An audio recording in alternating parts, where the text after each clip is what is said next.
June 1941, Lwów. Nazi Germany launches its massive invasion against the Soviet Union. Germans are moving with devastating speed. Cities fall within days, and behind the advancing troops follow the Einsatzgruppen, mobile killing units whose task is not only to secure territory, but to annihilate entire groups of people considered enemies of the Third Reich. In the borderlands of eastern Poland and western Ukraine, territories seized by the Soviets in 1939, the German occupation instantly transforms the landscape into another round of terror. Local communities, already exhausted by nearly 2 years of Soviet repression, now face a new wave of violence. As German forces move deeper into Soviet territory, the Nazi leadership views the region not merely as a military front, but as a laboratory for racial warfare. Cities such as Lwów, with their universities, libraries, and strong intellectual traditions, are perceived as breeding grounds for future resistance. Thus, even before frontlines stabilize, the SS and Gestapo, the German secret police, begin identifying targets for elimination.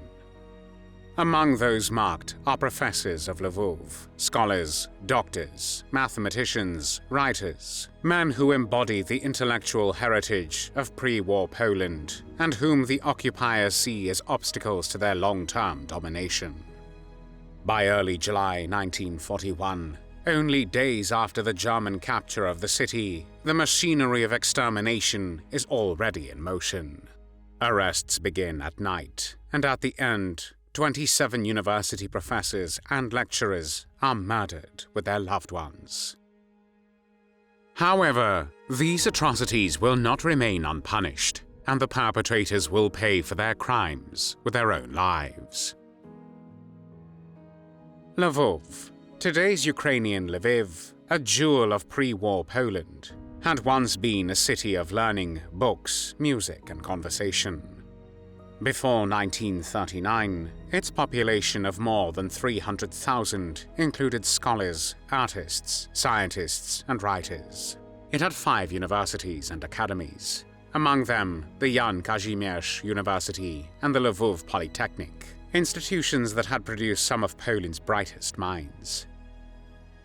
Professors of mathematics, medicine, law, and philosophy lectured in grand halls filled with young students. People spoke of the Lwów School of Mathematics with pride, and names like Stefan Banach, Hugo Steinhaus, and Antoni Łomnicki were known across Europe. But when the Second World War started, on the 1st of September 1939, the city's fate changed forever. After the Soviet invasion of September 1939, Lwów was taken by Soviets, and its universities were nationalized and renamed. Polish professors were forced to abolish Polish and to teach in Russian. Some were dismissed, others arrested. Yet many remained, continuing their work quietly, believing that survival, both personal and cultural, was still possible and necessary for their students. When the Germans entered Lwów on the 30th of June 1941, people from the city greeted the German soldiers with cautious relief, thinking perhaps the terror of the NKVD, the Soviet Secret Service, was over and the suppression would come to an end. What came instead was the methodical brutality of the Nazi occupation, because the German command viewed Poland not as a nation to govern, but as a land to be conquered and abused. In German eyes, the Polish educated elite, professors, clergy, lawyers, doctors, were the roots from which resistance could grow during the war, but also in the future, and it was necessary to kill them. In their view, to kill the intellectuals was a way how to kill the nation. The massacre of the professors of Lwów was not an act of battlefield rage, but a calculated decision, part of the broader Nazi plan to annihilate Polish leadership. In the first days after the German takeover, a list of future victims began to circulate. It had been compiled, it seems, by Ukrainian nationalists and informers, some of them former students of the university, and handed to the Gestapo, the German secret police. On it were the names of dozens of professors, men of science, literature, and medicine, who were all prominent Poles. The order to act against Lwów Professors came from SS officer Karl Eberhard Schöngarth, a jurist by training and a devoted Nazi. Under his direction, the Gestapo and members of the Einsatzgruppen, Nazi killing unit, started to prepare for their assault against intellectuals and professors in Lwów. On the night of the 3rd of July, 1941, German cars moved through the darkened streets of Lwów. Doors were pounded upon, and frightened families were dragged from their homes. Officers, some in Gestapo uniforms, and others in those of the Wehrmacht, the German armed forces, entered apartments with prepared lists in hand. Professors and their families were taken away. Among them, Antoni Czesinski, a pioneer of modern dentistry, Włodzimierz Stożek, a mathematician and dean of the Polytechnic, Tadeusz Ostrowski, a surgeon and medical scholar, and the writer and translator Tadeusz Boy Żeleński, one of the leading figures of Polish interwar literature. The arrested were brought to the Bursa Abrahamowiczów, a student dormitory transformed into a temporary holding site by the Gestapo. Inside, they were beaten, interrogated, and humiliated. Witnesses later described screams that echoed through the corridors throughout the night. The next morning, trucks arrived, but before that some prisoners were taken to the courtyard of the former dormitory and shot there. Others were driven to the Wulka hills outside the city, today part of the city of Lviv. It was early morning when the executions began, and the professors were lined up in small groups, facing open pits. They were shot, some by rifle, some by pistol. Those not immediately killed were finished off with bayonets or blows from hammers and rifle butts.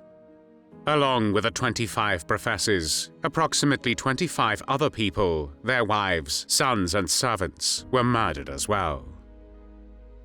The final two victims, Professor Henryk Korowicz and Stanisław Różewicz, were executed on the 12th of July, 1941, bringing the total number of professors killed to 27.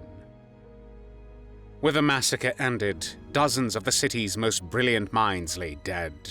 Their bodies were buried hastily, but later, after the defeat at Stalingrad in 1943, the Nazis decided to conceal their crimes.